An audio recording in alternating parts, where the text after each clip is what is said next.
I'm gonna be completely honest, I don't know what to do, and that's why I'm doing this video. This is my story and my saga of my Tesla Model 3. Let me tell you about it. For the last 3 months, my full self-driving capability has not worked at all. I haven't been able to use a software add-on that I paid thousands of dollars for years ago, and I'm seriously considering replacing my Tesla Model 3.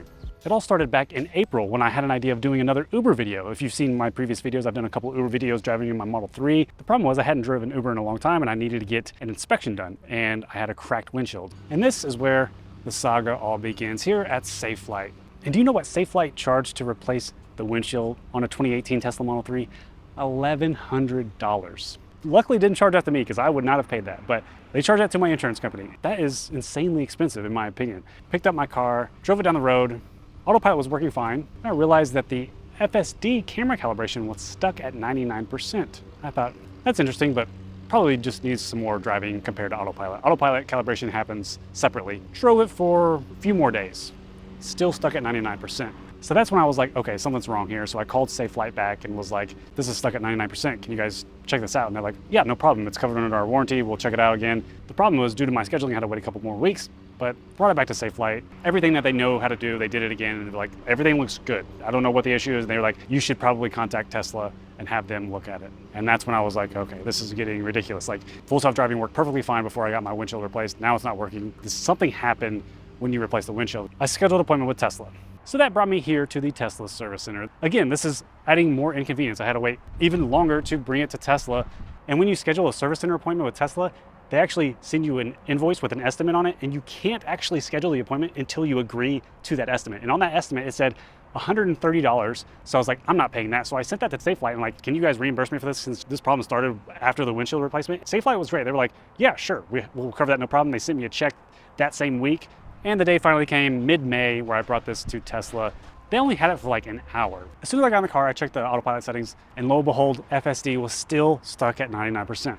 Autopilot, of course, was fully calibrated, but full self-driving wasn't. So I walked back in the Tesla service center before driving off, obviously, and I said, hey, what's going on? Like, this is not fixed. You said it was fixed. And then they're like, oh, let me look at it. They actually did the same calibration that Safelite did. They did the pitch verification. Everything looked good. They also disconnected and reconnected the 12-volt battery because they said sometimes that'll help. They said, okay, you have a few options. You can either take it home, drive it for a few hundred more miles, see if it fixes itself. Or there may be some type of corrosion happening in that camera, and we'd have to go in there and look at it, and if it needed replaced, we'll have to replace anything that is corroded or bad, and if it does fix it, then we'll charge you for this appointment and for that appointment as well. So I was like, I'm not gonna do that, because here was my main argument to them. And don't get me wrong, everybody was very respectful for this whole thing, but my issue was the autopilot is working just fine, but it's full self-driving that was having the issue. I think this should be covered under the full self-driving warranty. And I was like, whatever's wrong with it, it needs to be covered by Safelite because this problem wasn't happening before, or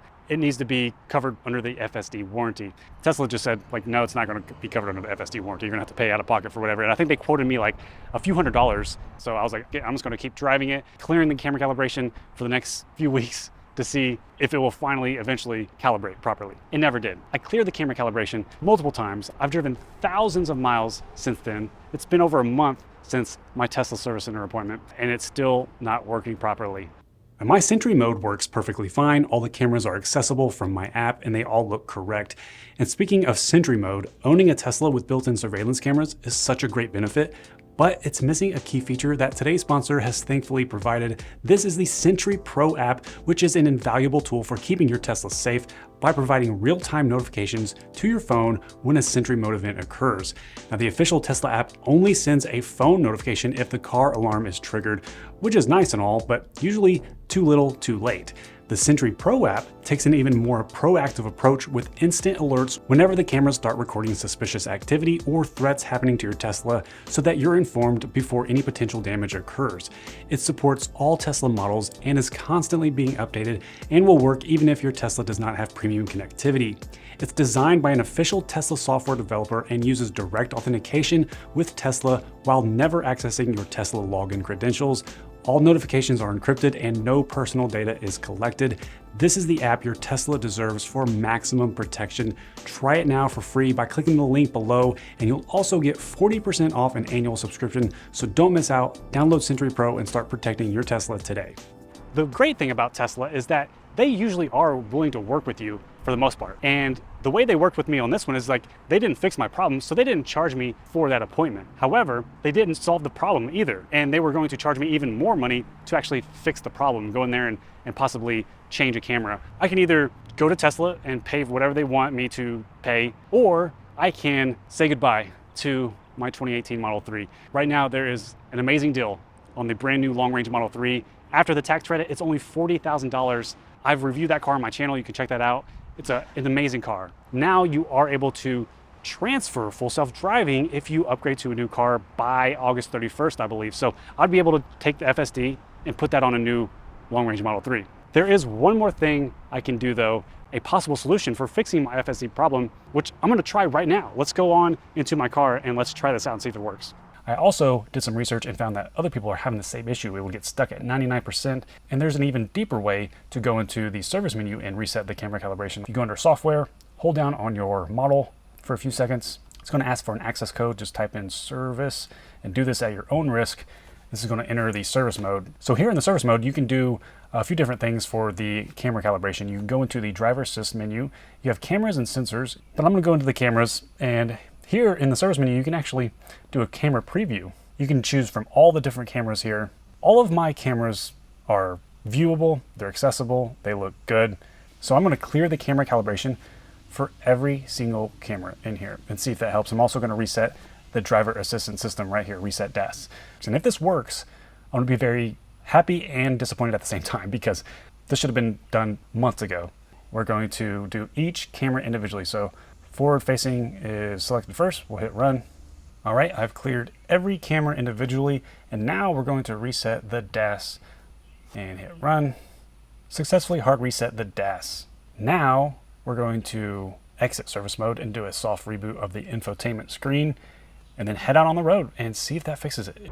Well guys, you're not gonna believe this. Every single camera for autopilot and full self-driving, it only took 8 miles to calibrate it. Wow, did not expect that to actually work. Why was Tesla not able to fix this? 3 times of these cameras calibrated at 3 different appointments. The first appointment by Safelite, the second appointment by Safelite, and the third appointment by Tesla themselves. Why was this not fixed on any of those? I don't understand. So there is the dilemma. What caused this issue in the first place? Was it Safelite's problem? It had to have been related to that somehow because it was working perfectly fine before I got my windshield replaced. Obviously, I'm very happy that I was able to fix it and I have access to full self-driving again, which is great. I would have been even more satisfied if Tesla could have just fixed it in the first place. And I think, when it comes to full self-driving, it's such a weird thing because at the end of the day, this is an expensive software add-on that should come with some type of warranty that's like, okay, look, if something happens where FSD is not working, it should be covered. I can't imagine being the person who paid $15,000 for this and then that happening to me, and you assume that it's some type of software issue, but Tesla's telling you, oh, it's a hardware issue, so you're gonna have to pay to get some hardware fix that you don't really know is actually something wrong with it. The hardware for mine was fine. Do you think I should still keep my car, or do you think I should upgrade to a new Model 3 right now? But the crazy part is that the estimated value for my current Model 3 is only $12,000. What? I can't imagine selling this car for $12,000. I mean, that's insane. So what do you think I should do? Should I upgrade to the new Model 3, or should I just stick it out with the good old tried and true Red Ranger? I'm glad that she's back full self-driving. More videos to come. Thank you so much for watching this video. I'll talk to you in the next one.